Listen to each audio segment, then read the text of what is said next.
Sir ಈಗ ಅವರು ಒಟ್ಟು ಟೋಟಲ್ 5 ವಿಚಾರಗಳಲ್ಲಿ ಅವರು ಮೆನ್ಷನ್ ಮಾಡಿದ್ದಾರೆ ಸರ್.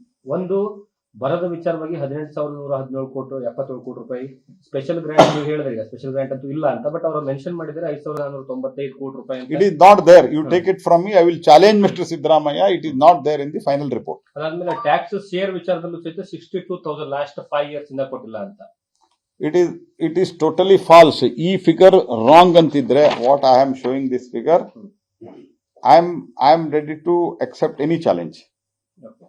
ಮತ್ತೆ ಇನ್ನೊಂದು ಅಪ್ಪರ್ ಭದ್ರಾ ವಿಚಾರದಲ್ಲಿ 5,300 ಕೋಟಿ ರೂಪಾಯಿ ಅಪ್ಪರ್ ಭದ್ರಾದಲ್ಲಿ ಕೆಲವೊಂದಿಷ್ಟು ಮಾಹಿತಿಗಳನ್ನ ಕರ್ನಾಟಕ ಸರ್ಕಾರಕ್ಕೆ ರಾಜ್ಯ ಸರ್ಕಾರ ಕೇಳಿದೆ. ನಿನ್ನೆನು ನೀವು ಕೆಲವರಿದ್ದಾಗ ನಮ್ಮ ಮಂತ್ರಿಗಳು ಜಲ ವಿಭಾಗದ ಮಂತ್ರಿಗಳು ಜಲಶಕ್ತಿ ಮಂತ್ರಿಗಳು ಸ್ಪಷ್ಟಪಡಿಸಿದ್ದಾರೆ. ಅನೇಕ ಏನು ಮಾಹಿತಿಗಳನ್ನ ಕೊಡಬೇಕಾಗಿತ್ತು, ಆ ಯಾವುದೇ ಮಾಹಿತಿಗಳನ್ನ ಸರಿಯಾಗಿ ಪೂರೈಸಿಲ್ಲ ರಾಜ್ಯ ಸರ್ಕಾರ. ಇದನ್ನ ಅವ್ರು ಹೇಳಿದ್ದಾರೆ. ಅದ್ರ ಡಿಟೇಲ್ ಆಗಿ ನಾಳೆ ನಿಮ್ಗೆ ಬೇಕಾದ್ರೆ ಅವ್ರದೊಂದು ಬೈಟ್ ಕೊಡಿಸ್ತೇನೆ. That is number 1.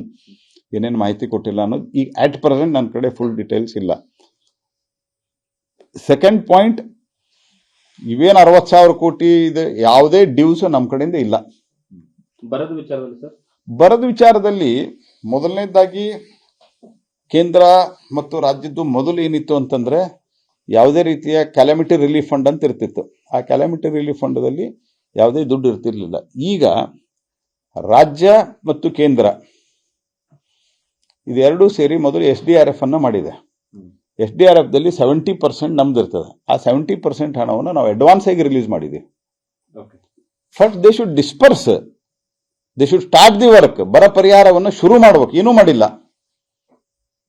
ಪ್ರತಿ ರಾಜ್ಯಕ್ಕೂ ಸಹಿತ including Karnataka 70% of the fund, ಅದರದ್ದು ಫಿಗರ್ಸ್ ಅನ್ನು ನಾನು ನಿಮಗೆ ಮೇಲು ಅಥವಾ ವಾಟ್ಸ್ಆಪ್ ಮೂಲಕ ಕಳಿಸ್ತೇನೆ. We have release the funds to SDRF. ನೀವು ಏನು ಮಾಡಿಲ್ಲಲ್ಲ ಅದನ್ನು ಬೇರೆದವ್ರ ಮೇಲೆ ಹಾಕುವ ಒಂದು ಇದು ಪ್ರಯತ್ನ ಇದೆ ಅಷ್ಟೇ.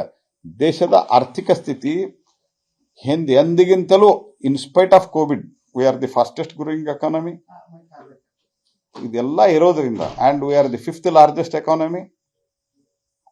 Hour basics are very good.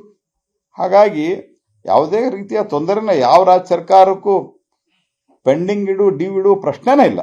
ಈಗ ಕೇಂದ್ರ ಮತ್ತು ರಾಜ್ಯ ಸರ್ಕಾರದ ಕೊಲಾಬರೇಷನ್ ಸ್ಕೀಮ್ಗಳು ಇರ್ತಾವಲ್ಲ ಸರ್, ಅದರಲ್ಲೂ ಸಹಿತ 33,000 ಕೋಟಿ ರೂಪಾಯಿ ಕೊಟ್ಟಿಲ್ಲ ಅನ್ನುವಂತ ಆರೋಪವನ್ನು ಸಹಿತ ಮಾಡಿದ್ದಾರೆ ಅವರು. ಈಗ ನೋಡಿ, ಅವ್ರಿಗೆ ಯಾವುದಕ್ಕೆ ಸರಿಯಾದಂತ ಯುಟಿಲೈಸೇಷನ್ ಸರ್ಟಿಫಿಕೇಟ್ ಮತ್ತೊಂದು ಏನವರು ಖರ್ಚು ಮಾಡಿದ್ದಾರೆ, ಈ ಎಲ್ಲ ಸಂಗತಿಗಳನ್ನ ರಾಜ್ಯ ಸರ್ಕಾರ ಯಾವ್ಯಾವ ತಿಳಿಸಿದೆ ಆ ರಾಜ್ಯದಲ್ಲಿ ಎಲ್ಲಿಯೂ ಪೆಂಡಿಂಗ್ ಇಲ್ಲ. ಈಚ್ ಅಂಡ್ ಎವ್ರಿ ಸ್ಕೀಮ್ಗೆ at a time nobody can reply. But if you ಅವ್ರೇನು ಪ್ರಶ್ನೆ ಕೇಳಿದ್ದಾರೆ ಅದನ್ನು ಕಳಿಸಿದ್ರೆ ಎಲ್ಲಾ ಸಂಗತಿಗಳಿಗೂ ರಿಪ್ಲೈ ಇದೆ. ಯಾಕಂದ್ರೆ ನಮ್ಮ ಫೈನಾನ್ಷಿಯಲ್ ಪೊಸಿಷನ್ ಬಹಳ ಸೌಂಡ್ ಇದೆ.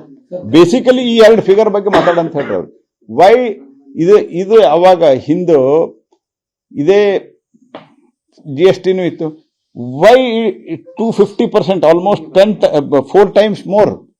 4 ಟೈಮ್ಸ್ ಮೋರ್ ಅಂತೂ ಕಲೆಕ್ಷನ್ 10 ವರ್ಷದಾಗ ಜಾಸ್ತಿ ಆಗೋದಿಲ್ಲ. Tax collection, revenue collection 4 times ಆಗೋದಿಲ್ಲ. Both in granted and tax devolution 4 ಪಟ್ಟು ಜಾಸ್ತಿ ಆಗಿದೆ ನಾವು ಕರ್ನಾಟಕಕ್ಕೆ ಕೊಟ್ಟದ್ದು. ಮತ್ತು ನಮ್ಮ ಪರ್ಸೆಂಟೇಜ್ ಅಲ್ಲಿ ಹೇಳಿದ್ರೆ 250%, ಎರಡೂ ಕಡೆ ಆಲ್ಮೋಸ್ಟ್ ಮೋರ್ ದನ್ 250% ಜಾಸ್ತಿ ಆಗಿದೆ. How? Basically this itself shows that Karnataka government, Bharat ಸರ್ಕಾರ ಕರ್ನಾಟಕ ಗವರ್ಮೆಂಟ್ಗೆ ಎಲ್ಲ ರೀತಿಯಾದಂತ ಫಂಡಿಂಗ್ ಅನ್ನು ಏನು ಕೊಡಬೇಕು ಅದನ್ನು ಕೊಟ್ಟಿದೆ. ಅನುಕ್ಷಣದ ಸುದ್ದಿಗಳಿಗಾಗಿ ವಿಸ್ತಾರ ನ್ಯೂಸ್ ಯೂಟ್ಯೂಬ್ ಚಾನೆಲ್ ಸಬ್ಸ್ಕ್ರೈಬ್ ಮಾಡಿ. ಹೊಸ ಸುದ್ದಿಗಳ ನೋಟಿಫಿಕೇಶನ್ಗಾಗಿ ಬೆಲ್ ಐಕಾನ್ ಕ್ಲಿಕ್ ಮಾಡಿ. ಲೇಟೆಸ್ಟ್ ಅಪ್ಡೇಟ್ಸ್ಗಾಗಿ www.vistaranews.com ವೆಬ್ಸೈಟ್ಗೆ ವಿಸಿಟ್ ಮಾಡಿ. ಅಂಗೈಯಲ್ಲೇ ಜಗತ್ತಿನ ಸುದ್ದಿ ತಿಳಿಯಲು ವಿಸ್ತಾರ ನ್ಯೂಸ್ ಕನ್ನಡ ಆಪ್ ಡೌನ್ಲೋಡ್ ಮಾಡಿ.